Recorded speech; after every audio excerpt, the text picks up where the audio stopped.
Mesdames, Mesdemoiselles et Messieurs, nous voici au grand rendez-vous.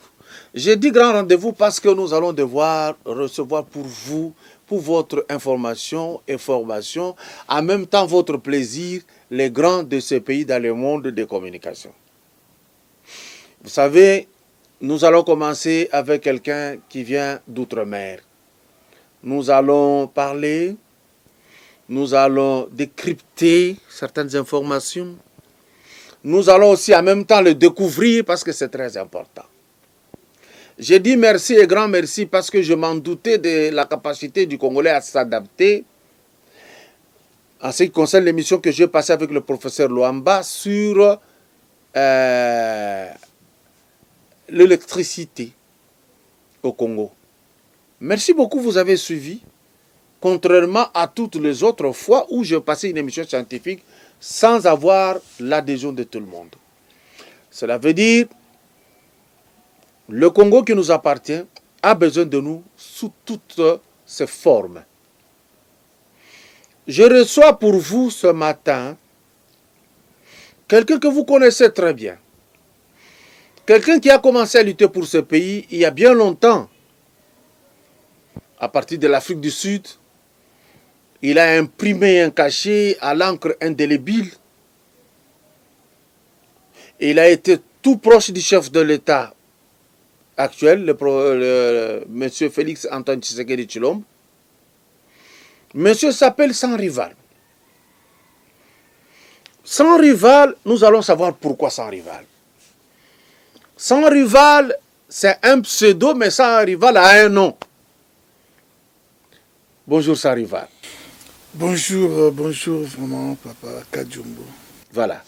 Ici, moi, j'ai un principe. Nous pouvons aller en français, nous pouvons aller en Swahili, en Chiluba, tout ça, Lingala. Mais au niveau de la diaspora, il y a ceux-là qui, après avoir fait longtemps en Allemagne, ne parlent que l'allemand et le Lingala. Donc le français, déjà, lorsque nous parlons comme ça, ils sont exclus du chapitre. Cela veut dire, votre intelligence, toko solo na Lingala, tokeina français, tolongwe, tozongi, parce que c'était une erreur grave. Depuis tout ce temps, on communiquait qu'en français, alors que 70% à cette époque-là n'avaient pas accès à la langue française. D'où on ne communiquait pas bien. Maintenant, comme le régime passé a enfoncé l'instruction, l'éducation sapée, on nous a rogné l'herbe sous le pied. Maintenant, c'est 5% des gens qui peuvent parler correctement français, l'écrire et raisonner en français en même temps.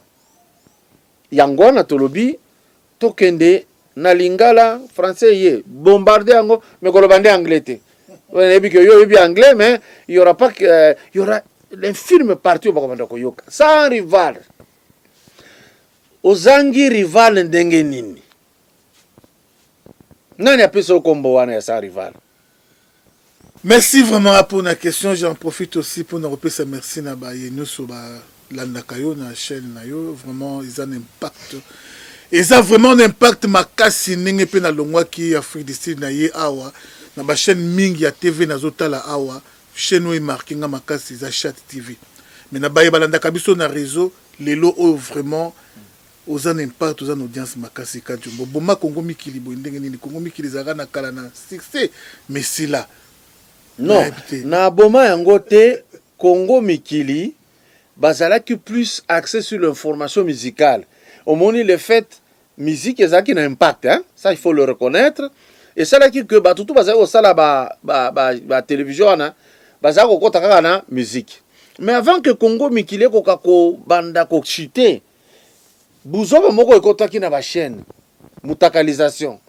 Et là, on devrait montrer le sexe des gens, comment on fait l'amour, parfois se moquer des gens, parfois saboter d'autres gens. Bah, mon aki, imaginez na téléphone, surtout les réparateurs, hein.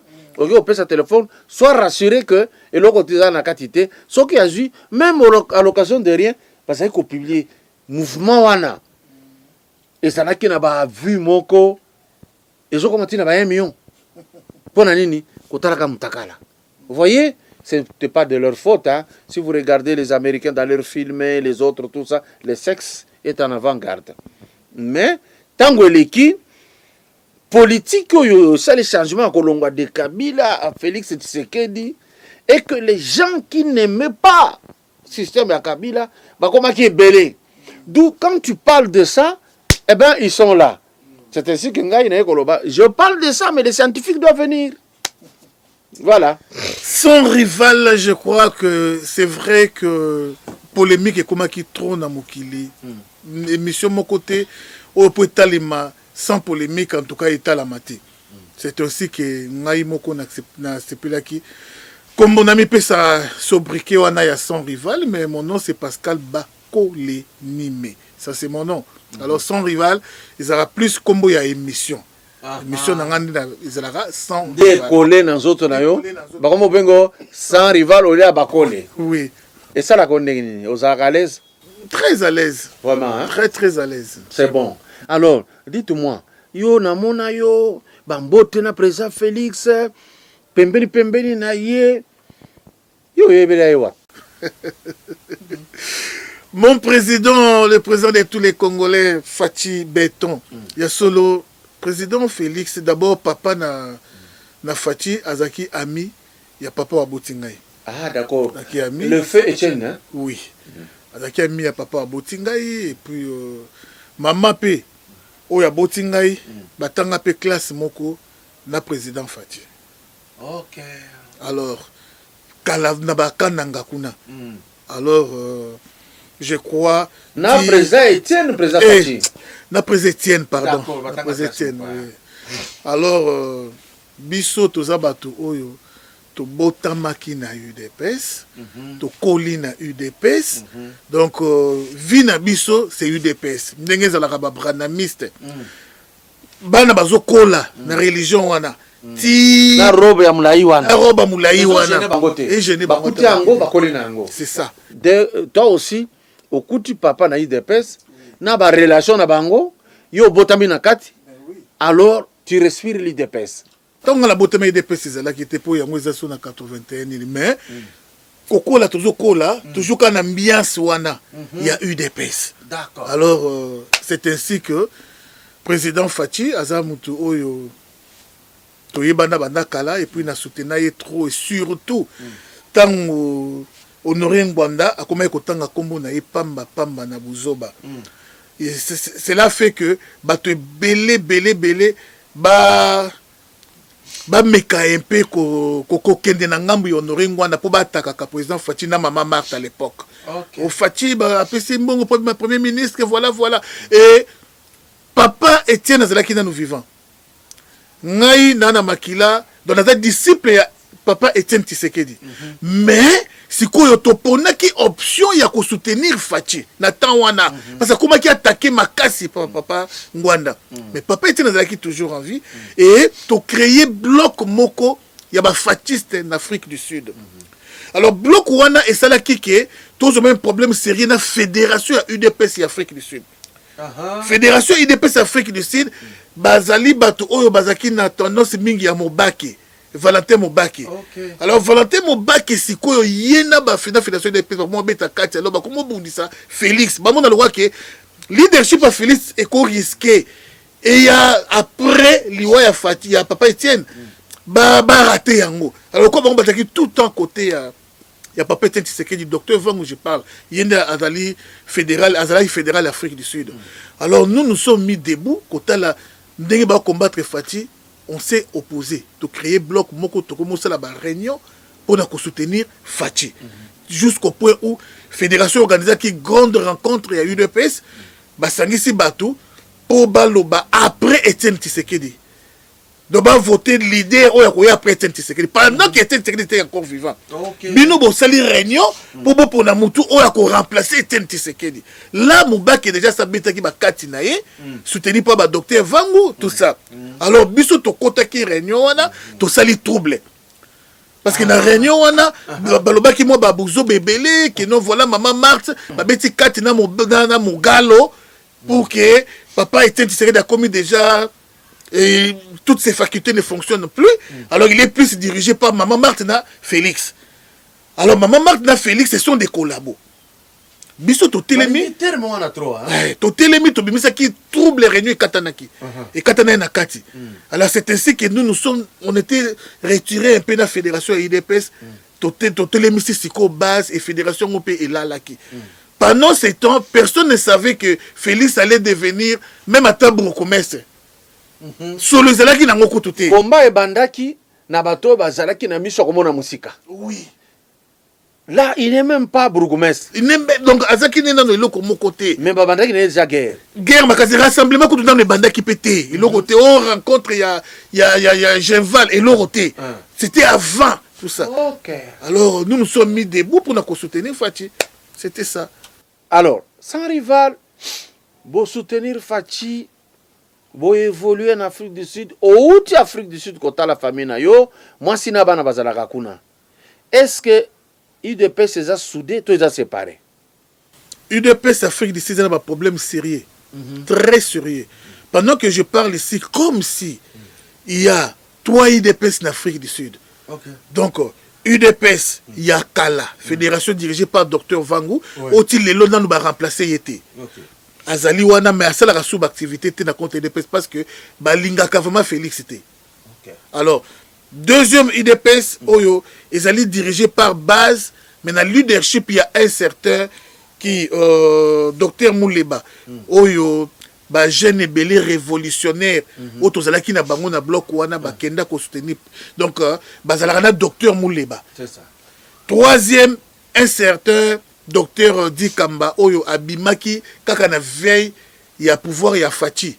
Donc, Abimi, le quoi, Superman, avec ce qu'il a comme argent, azo pesa bato bambongo akomi na bato ebele o bazo soutenir ye po akoma pe fédéral. Donc soko keyo komona ye pe Dr Dikamba azo sala pe réunion ya IDPS na ndenge na ye na bato na ye. Na bato ebele. Na bato pe ebele. Est-ce que na mouvement ye azo sala Fachi aza na garantie kuna na kati tote? Bon, moi personnellement je trouve que na bango nyoso ba IDPS nyoso base mingi ezali na oyo Dr Mouleba bazali. Donc Fachi a intérêt d'abord il y a que solo la bien na fédération ba Dr Vangu. Malgré ma bena bango mais ba sali trop na UDPS. Dr Vangu a été à côté de Papa Tshisekedi na tanyoso ya ma bena ya malamu. Il a beaucoup fait. Et puis baza bato ba une expérience mingi. Alors ko solo la na bango et puis ko sangisa pe ba IDPS nyoso wana mutu et comme moko nous sommes pour ça les il faut en nommer tisikoyo et là au monté fédéral à IDPS a eba na sous-souté que UDPS Afrique du Sud fédéral c'est celui-ci et l'autre donc ils ont dans le cas monstre sans tête. C'est ça le mal. C'est dangereux, trop dangereux. C'est ce qui a fait que même dans la nomination il y a tout ça Afrique du Sud base à la bas perdant. Parce que dans le gouvernement, personne ne représente l'Afrique du Sud.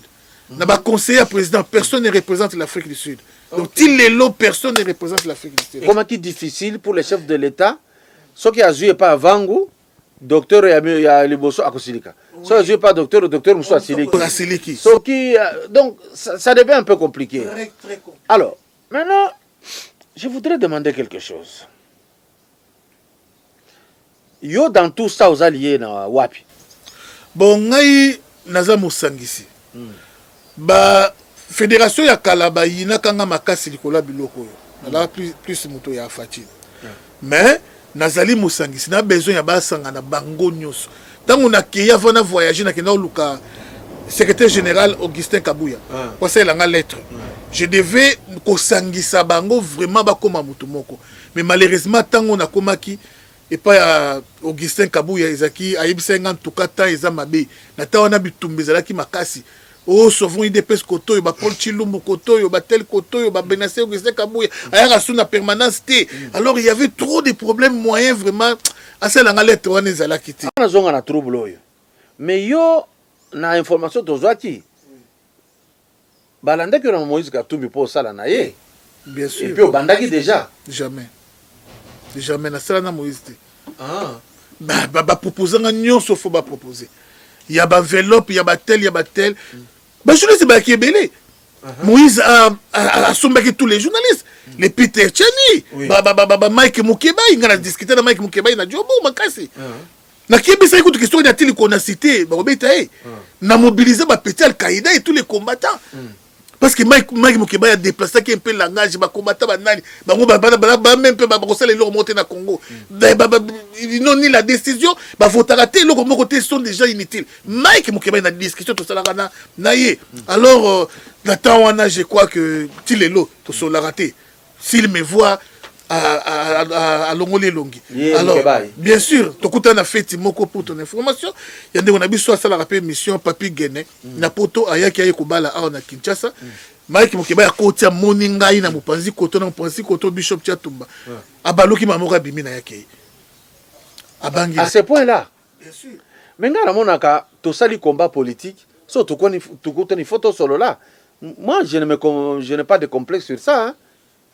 Non, je peux même confier, mais je ne peux pas t'abandonner comme ça. Il se reproche de beaucoup de choses. Hein. Il se reproche vraiment de beaucoup de choses. Parce que lui va au-delà même. Il y a ligne rouge. Hein. Il traverse même la ligne rouge. Comme si, quand il n'a évité sa rancune, haine ou quoi, n'a évité même des déclaration de mon accusant, amour, yamboka, mais ça haine. Moko Azanango, il y a Tshisekedi. Ça, c'est que moi je ne comprends pas. Voilà tout. Mais quant à moi, je veux l'unité, il y a UDPS. Il y a UDPS Afrique du Sud. Mais qu'est-ce qui fait que nous avons UDPS pour attaquer Batoyo, Eliezer Tambo n'est pas n'importe qui, Mike Moukebaï, Daniel Safou, Christelle Vwanga, Serge Kabongo, Laurent Onyemba, Jacqueline Dala. Se retrouver et pas il y a Katumbi Negenini. Alors que Baza Awa Bino, Boza Awa UDPS Azawa ya Makasi. C'était quoi? Bon, le problème est que il y a au monde congolais politique belge Pesaka Mobutu Kabila pe a kenepe na politique wana ya quoi appauvrir bateau pour ba comme faible. Donc les amis ont suivi l'argent. Tandis que UDPS politique na bango za politique au Kabila bato mbongo te. Alors Moïse vraiment tchaki paquet en G. Tchaki mbongo vraiment en G.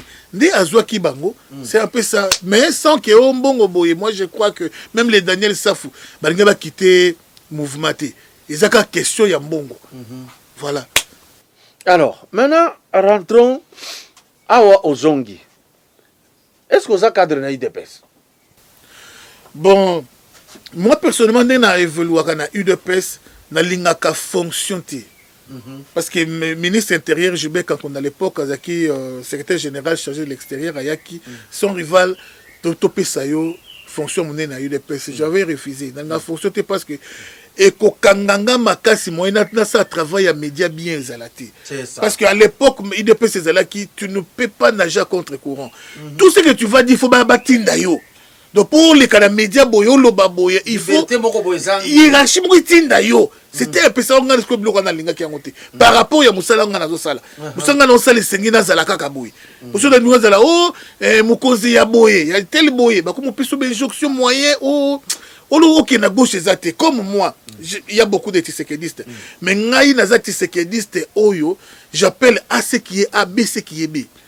Ce qui mokonzi qui na gauche na lobate mokonzi, ok na gauche. Alors mais batisekediste mingi, so mokonzi qui na gauche, bavonika kimia. Béton. Alors moi, je suis pas du genre ya bongo. Ce qui mokonzi qui na gauche neti, na kopesa ndakisa. Ba nomination ya sima o ya ba mandataire. Moi je suis pas pour. Mais batisekediste, ils vont toujours acclamer. Alors voilà un peu et le côté n'a vraiment dans qui m'a un peu makamwa ba France. Mais position no wana yango ba beta kiyote. Papa, au moni biso toi na makila ya ba na chemise à pembe wana est-ce que c'est na makila ba beta kiyote yo zana makasi ya kozongisa. Papa ezalaki ndenge nini? Au moni à l'époque jeunesse en opé tous les kango ata moi sport ata ya mukie to sala kapikaka ata ya mukie to sala pikaka mais le problème est là qui nini j'ai reçu l'appel WhatsApp na numéro ya Londres non sans rival on te suit vraiment ici mais naïe awa nazana kin Fatia azo kende Londres na ngato sala émission to mobiliser bato à Londres ba yamba à 15 la makasi parce que bato la muka ba olinga toujours ba saboter akeya Fati na Londres.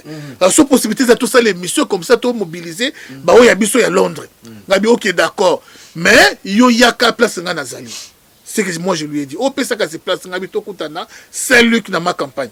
L'église catholique ya Saint-Luc. Le dimanche à 17h. Nous sommes mis d'accord. Dimanche à 17h na commune à Saint-Luc. 17h15 20 bayakate.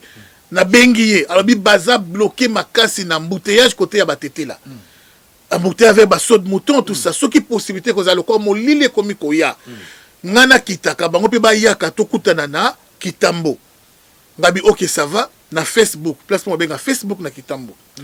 Na kiti na Facebook bango ba komi na noté na bengi ba bino Facebook place na ba ko boya émission ko sala nini ke na venir sima ya Facebook pour place na de ba ko boya ko komisa caméra nena ke na venir ya sima na ke na venir ya sima na moni ba groupuscule ya batu na venir deux ba telemi koto trois kuna trois mususu kuna ba solo na bango normal na tuni ya venir ngo ya ngo bandimi na telemi j'étais intéressé yako telemana batu ba ndako beta masolo ya vita parce que ngana vita clibien oh tango faut balongola tango faut ateki ba jouer ta la vita utiko pour là faut bon j'étais intéressé donc comment sur la masolo ya vita ti ba 18h45 na moni taxi ba benga catch et wana RE ba belelinga na kati déjà pour ba tourner na yebi bango ti ba belelinga oh sans rival neni oza déjà wana ngabi OK ba parquer ce qu'on a tiré 2-3 pattes na kende ne ba okita to pesa na bambote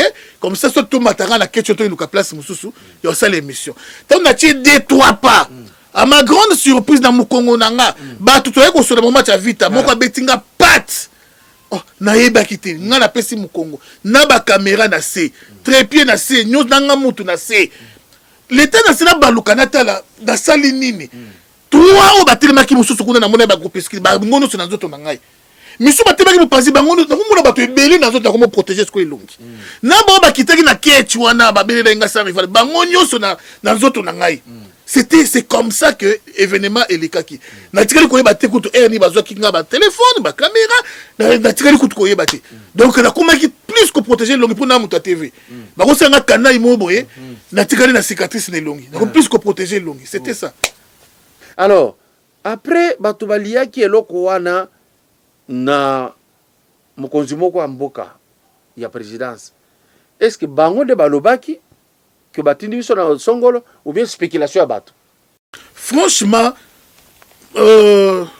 ngai nabino to mona ki na image. Quand les gens disaient tout ça, je n'avais plus mes facultés. Donc population de moto ezaki koloba. Population de bande koloba. Alors siko bato ba soba ki nga bana moto. Ba moto ni ba nini tout ça. Alors siko yo ba empêcher les bato na ba kei.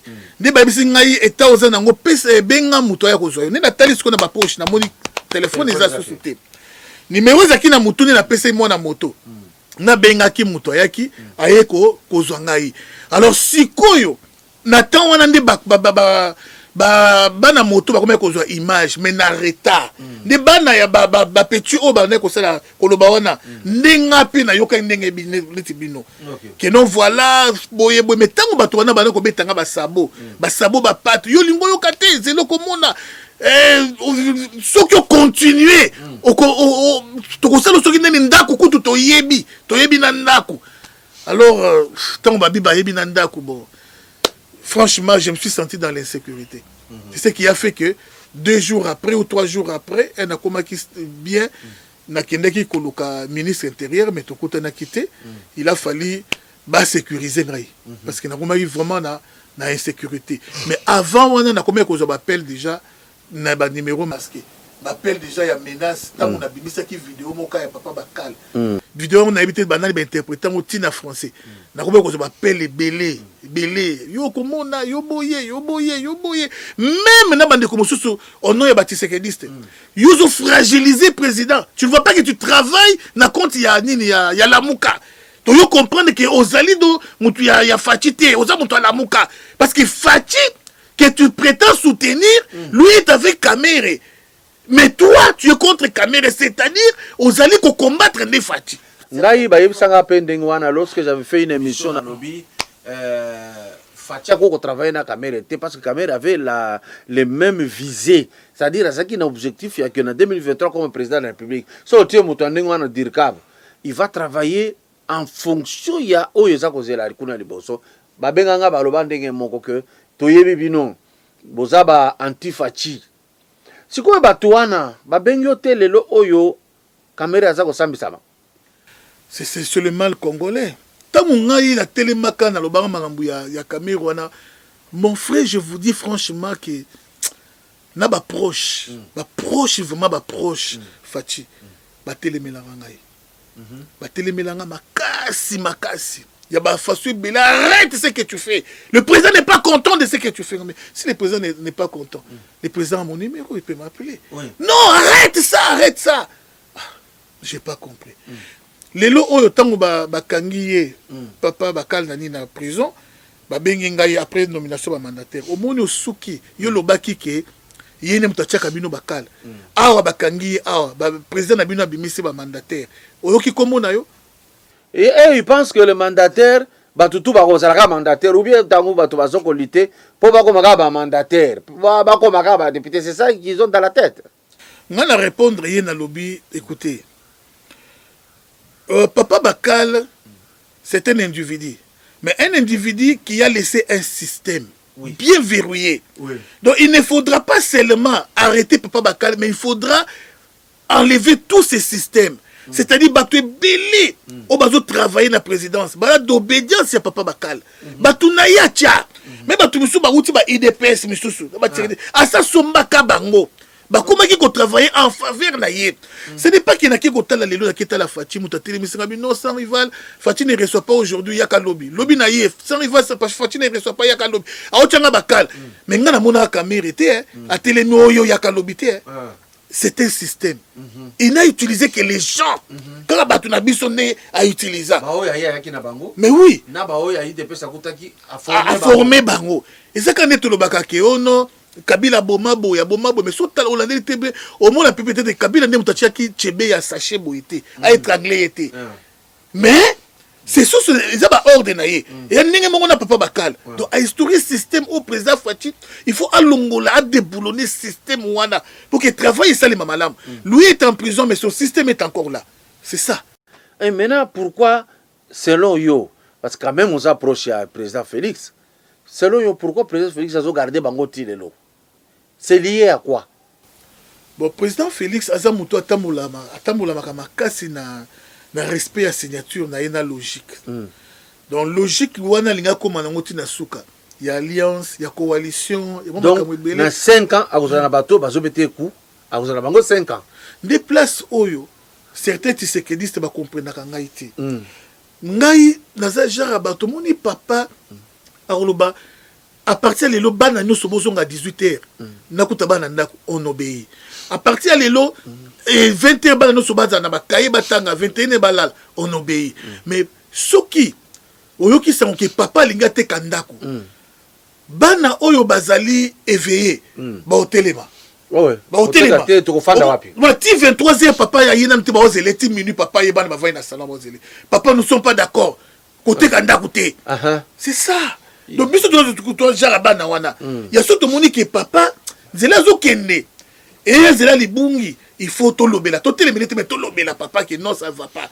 C'est ça le problème.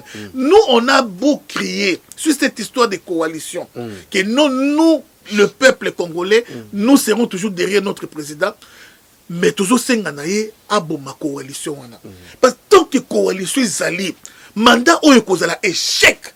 Et qui sera condamné, nani a causé la jugé, nani a causé la victime, c'est le président de la République. C'est ça le problème. A nommé Kyungu Bati Bakal, a Tchaboui Bati Bakal, a Tchagakinebo Bati Bakal, n'a batou ba côté les mêlés, ba comme côté les mêlés. C'est pas bon. C'est pas bon. Banda ba président nous sur Congo ba défila. Tout le monde en a le loco wanati. Donc il faut ce qu'on biso, tout élément. Et ah, le coup la papa, bah comment ça na ba voisin ba nini. À des fois papa on bundana ba goté. Mais bis papa pas goté na biso. Biso de tout discipliner ba voisin. Tout discipliner ba voisin. Ba voyez ba que ceux qui te touché papa na bango, ba ko frapper biso. Ba ko frapper biso. Mais ceux qui biso te frapper, papa yé c'est quoi frapper biso? Azo bebisa. C'est ça maintenant les problèmes. Alors Mais bana misusu bazali kaka ke non moni Fachi il parle en bien de Kabila. Ce biso to bien mal ya Kabila ezala bien te. Il faut que ce soit ma discipline. Il faut que y a le bito na gauche to na gauche. Il y a le bien na yé biso to le baka bien na yé. Er moko c'est la politique. Politique Fachi pas ko le bané bien ya Kabila mais na motema. Ah c'est plané pe na Kabila te. Il faut to sungaye. Alors voilà genre ya type obiso to zaleli. Vraiment Fachi c'est notre président. Nous devons les soutenir. Qu'on soutenir Moto, ils ont qu'à encourager dans les biens en mal. Ils ont qu'à encourager dans les biens, dans les mal, tout soutenir à ça la somme habitée. C'est vrai. Alors, na kotala na yo moko, makambo ba uti ko sambi sakamere. Omoni gazobi mara prison ta kotikala. Bon, Kamere normalement, namoni ata li doucou mon côté au Kamere kobi mais la prison. Namoni angote. Mais je suspecte quelque chose.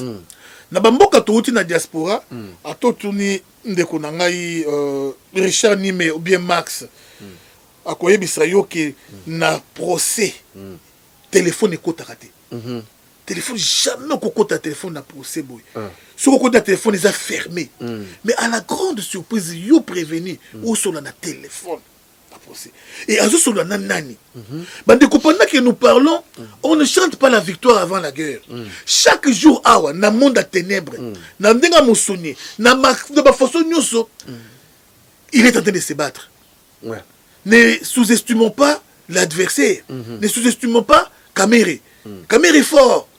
Très fort, je vous dis. Alors, Talanenge a manipulé ma justice. Il faut que les tina souka kotal ko la sima ya juge juge va changer langage té pour makambolo et katama les 11 ba pousser les 20 les 20 pourquoi l'intervalle les 11 dans les 20 qu'est-ce qui peut se passer l'intervalle les 11 dans les 20 c'est là où le bas blesse bande ko ngai beaucoup comme avant beaucoup les 20 on juge a koufi au comme avant beaucoup les 20 pillage salami dossier bungi ba dossier no c'est bungi beaucoup comme avant beaucoup les 20 Kagame a organisé guerre mobo événement mon assez mais c'est quoi les sous il a pris ma prison ma kala ma porte moi c'est là donc il faut faire très attention tant que arbitre a sifflé dans le dernier coup de sifflet. Maintenant que tu parles de ça c'est quoi une relation privilégiée ya Fatina aux États-Unis et années bon au moni dans ma politique, quand on dit États-Unis, il y a que États-Unis mobimba. Mais quand on dit la France soutient, c'est que France mobimba. Il y a des républicains, il y a des démocrates. Attends, soutien il y a des américains.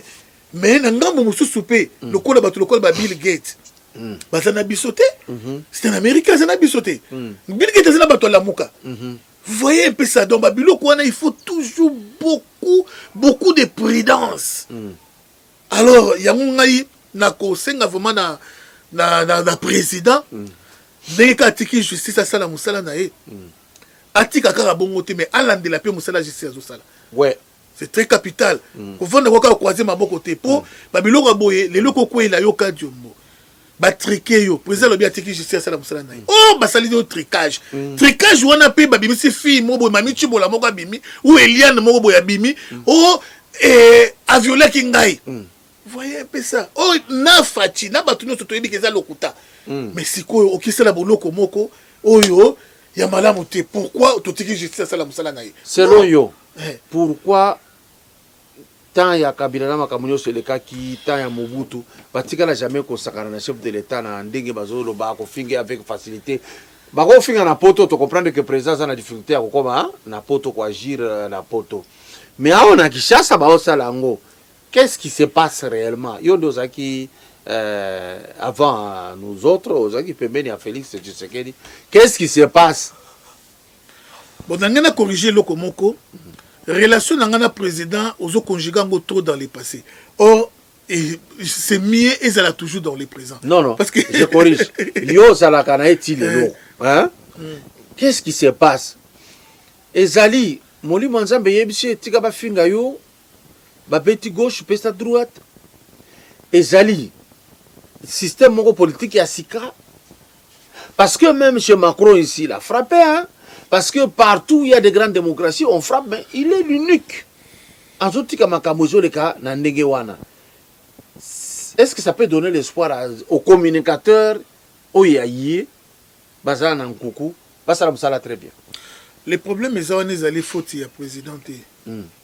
Moi je crois que président Nenga Zawana ceux qui ba bana quartier bazo manquer le bas qui bana na yeba yokate. Ceux qui bana ne ba yoki bana faut ba réagir. Ba ozilate que papa atinda bango ba ki ebundate. Faut ils ba tisekediste. Les tisekedistes n'étaient pas préparés vraiment à pouvoir. Une fois tous pouvoir ba te belé ba komi kotata bintérêt na bango. Te même pia 37 ans l'homme tozo lukaka ka moi provision kota, moi tel boye kota, nazo pe moi lopango age pour sani mo. Baza ko yeba ko sauvegarder pouvoir auto yango toza na risque ko perdre. C'est ça le problème. Alors, ça je l'ai dit plusieurs fois. Maintenant, parce que nous disons, parce que le président Félix écoute tout ça. Et il y a une stratégie, il y a Robin Damoulaye, le mandat aussi va se tirer en élastique pour l'attendre parce qu'il est lent. Ou bien il faut qu'il agisse. Parce que normalement, Moussala, Bisoto Salanabino. Et ça, Bisoto Zalaki, ça c'est au Salangote. Et ça, normalement, UDP, ça c'est censé comme ça. Et ça, bah, conseiller, il fallait basala. Basala, jamais, je n'ai jamais vu un seul conseiller qui apparaît et qui parle. Personne et alors personne. Mais c'est nous qui faisons ce travail, mais c'est eux qui ont le salaire. Est-ce que yo, trop proche à Feti, Kolekabiso, il dit quoi dans tout ça? Il va prendre beaucoup de temps. Comment? Nous sommes au mois de juin 2020. 2021, c'est année à Souka, il y a Moussala et Malonga. Parce que 2022, pré-électoral. Alors, dans tout ça, il y a une information. Bon, moi je crois que la faute est partagée. La question qui avant Oyo, la c'est qui a monté. Chimbombo Mokuna a bêta mundele ou noir na habité à l'époque na poto. Ça encore il y a président Mobutu kuta yebaka yete. Pour muto mankaka ka Mobutu. OK. Chimbombo Mokuna bêta mutuana et Mobutu yoko apprendre à récupérer Chimbombo Mokuna. C'est ce que nous les tisekedistes, c'est ce que nous le peuple congolais c'est gelito sala. Pour na babuzo ba nyoso yo ezako lobama pour na kombo ya président Nabiso. Deuxième chose, le président est en train de vivre le seul contre tous. Le président savait qu'il y a à ses côtés un ami, mais il y avait un ennemi à ses côtés, à la personne de Vital Kamerhe. Oyo, nous sommes victime lelo oyo a un nom, c'est Kamerhe. Ce n'est pas Kabila, mais c'est Kamerhe. Il est azali metteur en scène, il y a tout. Même na ba tokokufa na présidence, même na ba tout, même na ba biso nyosoyo. Tout ça ba poste tepe mena fati. Tout le metteur en scène c'est Vital Kamerhe. Alors si quoi président ça yebi on attend il faut avoir ba disposition en tant que président. Abeta le boko na mesa. Beaucoup de gens sont avec lui mais ne travaillent pas. Na pesa ka exemple trop na zalaka leki na Richard ni mais quand on grandissait frigo congélateur et grand frère ko babu mema yango koto to simbide koto musu to simbide de auto simbi koto yo na sentir pouwa makasi na kitisi mais leki to zaki na ye anyefoulé longa simbi frigo na teli bonabité yo simbi ta seki abemaki na yete asimbi kabu mani apesi image ya mutu moko nzuka po nzuka simbi na yete amemi na yete eza image ya batu nyonso batu autour ya président Fati. Ils ne travaillent pas, ils ne font rien, rien du tout, je vous dis. Alors président a décidé de musée Laurent Désiré Kabila a décidé qu'une fois pour tout a bengani ba Rwandais a décidé vraiment à balayer. Mais yo lobby que Fati a respecté signature. Tu crois au balendeni tant qu'il y a une signature. Les conséquences enseignent plus que les conseils. Alors, conséquences, il y a vivre. Batu kokufa. Na makambo. 100%, il y a batu au bazalaki derrière Fati béton. Na 2 premiers mois naïe, azwaki. 3 premiers mois naïe. Est-ce que l'élo 100% na bazaka 100%, au bazo créer sa Fati béton? Mais il doit comprendre. Bon, batu au bako bunde la Fati. Sur les terrains, ils ont médias. Mais disent la force, vous ne pouvez pas croire. communication. Alors c'est quoi communication nous c'est allé gérée par Batouya, il y a Vital. Vous voyez ça baboundi la fatine et ils ont la signature. Il y a baron de communicateur. Baron et en droit la sécurité nyoso. Alors mais ba vrai batou babunda na fatine. Avant comme même président, Batouana ignoré. Ignoré complètement. Et on croit qu'après 2 semaines, bah qu'on reconnaît et l'autre côté. Un mois l'équipe. Bah qu'on reconnaît 2 mois l'équipe. Bah qu'on reconnaît une année l'équipe. 2 ans, mais non. Non, moi j'étais avec le président, certains secrets, oh ils ont utilité à Koloba, mais je dois le dire. J'étais avec le président. Ton fond n'a mis ça. Odon Pambou, Azola Nanga Yebi. Papa Rémi, Ayebi, a conseiller à président. Quand je parlais des cas Djombo, pas à président, oh, il est ici à Kin. Son rival, j'ai besoin de les voir. J'ai besoin de les voir.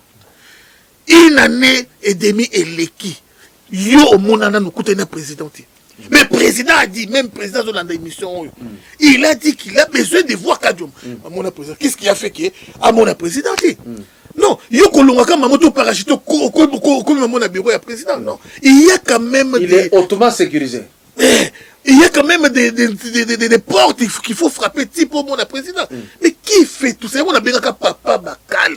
Donc, bateau qui peuvent apporter un plus de règne à Fati, un plus de pouvoir à Fati. On va rendre le pouvoir à Fati solide. Si le deuxième mandat écarté. Vous comprenez un peu ça? Toi le premier. Et ça ne peut pas persister comme ça. Nous continuons, nous travaillons bien sûr, mais les gens qui touchent les salaires, il y a Moussala Bazo Sala, c'est le remonté. Au Moni, par exemple, moi, dans Abisso, pasteur Gili, à Korarotambo, la scole est là, il est mon côté. Il faut abattre ma Moutuka, à Kedeboye. Moi, ça me fait très mal. Dans le but, si à Kobatama, 5 ans, ça sera très dur. Vous ne voyez pas en conclusion qu'il y a un danger il y a 2023. Vous ne voyez pas un danger? Danger Eza Makasi, danger à Libosonano. Il faut te prier pour te comme il s'appelle 2023 yango. Il faut te prier pour te comme il s'appelle 2023 yango. Parce que selon le plan, Fatia quoi ça même pas 6 mois. À dépasser ta poine. Une année à dépasser ta poine. Soki au Monindoki Belela ils sont à disposition. Fatia sa Monindoki plusieurs fois. Mais Azo Belela te, Azo à disposition te. Vous croyez que le premier et dernier sorcier de Fatia c'est seulement celui qui est en prison? Non. Non. Parce que Tambo la laisse. Mais parce que nommé Bango les choses pas mandataire. Mais non. Quelqu'un comme qui c'est José Makila Ozo finga président Fatia. Nous autres, nous souffrons, tu répondais à José Makila. Mais bien sûr, tu as Fadji, tu répondais à José Makila. Mais à la honte, à la donc, grande surprise de tout le monde, José Makila ou a fini Fadji, mandataire.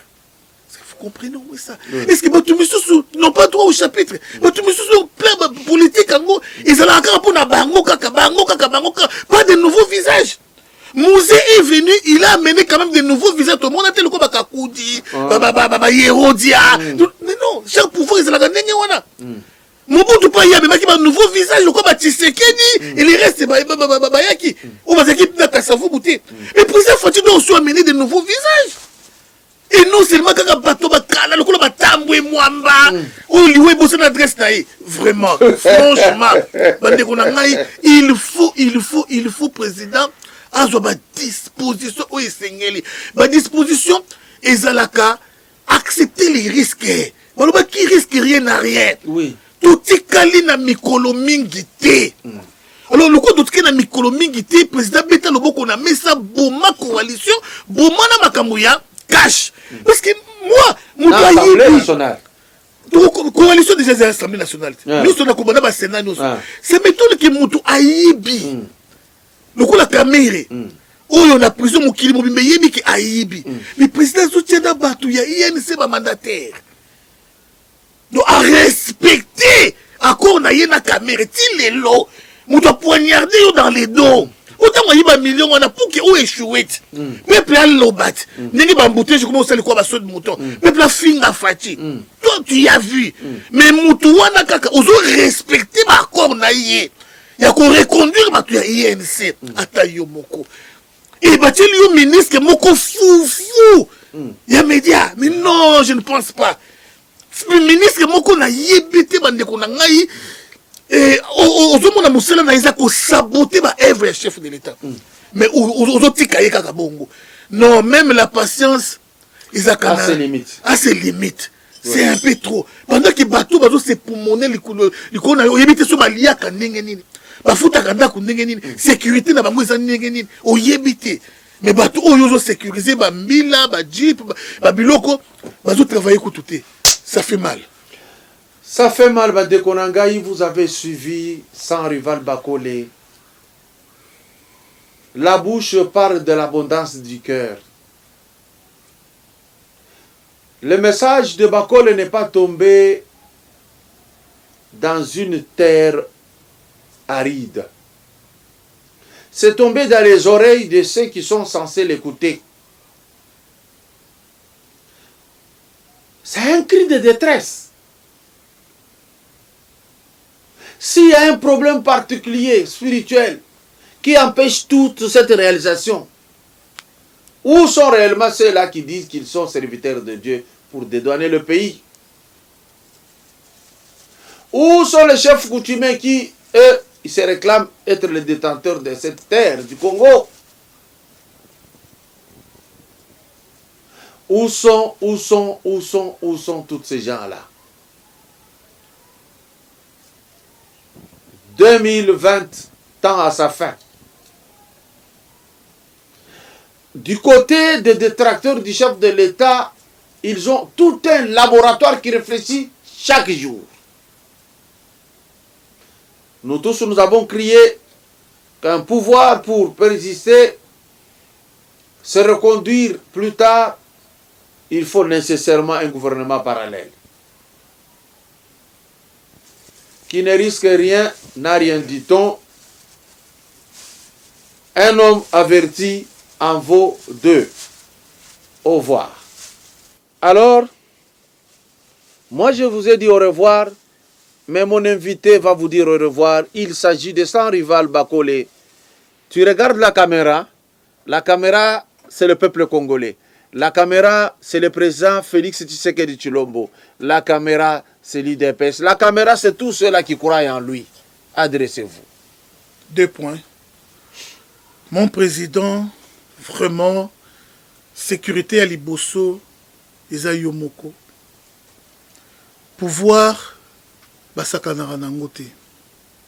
Basakanara nangote. Sala malamu o isengelo sala. Longola ba tu nyonso o bazo travailler te pembeni na yo. UDPS, organisez-vous s'il vous plaît. On ne sait plus sur quel pied danser. Il y a beaucoup de gens qui parlent du peuple. Ba misusu sima ya Patricien Seya. Kaka même UDPS. Ba misusu sima ya nani? Ya Kabund. Kaka même UDPS. Ba misusu na obédience à Paul Chilumbu. Kaka même UDPS. On ne sait pas. Base, il y a président, c'est l'UDPS d'abord, pour organiser l'UDPS. Troisième chose, Nazo se plana musala bande konangé belé bazo sala. Vraiment, ça me va droit au cœur. Je citerai de konangai Israël Mutombo. Je citerai encore de konanga Christian Bosembe. Mais aujourd'hui, je passe pour dire au peuple congolais, naza na confiance na bangote. Naza na confiance na bangote. Faites très attention, très attention. Pourquoi nous avons la confiance dans Bangote? Voler Mekoya avec leader Nabino, Kadiombo ya presse, Oyo a remplacé Congo Mikili Bolimbi Sangay, a remplacé puis site belé internet Bolimbi Sangay, ce qui a copié en chance à Koleka, na Koloba. Pourquoi? Na lingi te bopé sa confiance na Israël Mutombo, na lingi pe li sous-te bopé sa confiance na Christian Bosembe, parce qu'il ne travaille pas pour l'intérêt du régime. Tôt ou tard, vous allez me donner raison. J'en profite pour dire merci à Christian, Roxy Bachal en Afrique du Sud, Média Medina, et l'ongona ba nyoso oyo ba soutenaka biso. Merci encore, vraiment, na opportunité au Pessingaï. Merci. Vous avez suivi les propos de Bakole. Dengue Balobagana presse que ces propos ne vous engagent que vous. Obangi na kamwe. Te na bangi te. Tu sais, yo za yangai. Bosembe za yangai, surtout pour Bosembe. Israël, non, moi, je n'ai pas de relation. Il y a Gili, Azayangaï. Lui, j'ai confiance. Yokason, Azayangaï. J'ai confiance. Chole, Azayangaï. J'ai confiance. Et Kamwasi, Azayangaï. J'ai confiance. Tu vois, moi, je collabore vraiment étroitement avec Bossembe. Alors, Soki, Olobiboye, mais quand on a invité à Bossembe, la plupart du temps, il ne vient pas. Pour ceux-là qui disent aux invités, Tété, Nassina invité plusieurs fois, Ayakate, Alobagoza Musika, Leki, Yakana émission Nangaï, Batuba Yokayo, Yakana Solanayo. Et j'aimerais même, peut-être, Oyo, sans rival à lobby, à Zo, qu'on reproche yo. Vous voyez, débat contradictoire, dans cette émission, et ça la paie bien. Si tu le veux, bien sûr. D'ici là, portez-vous bien. Ciao, ciao.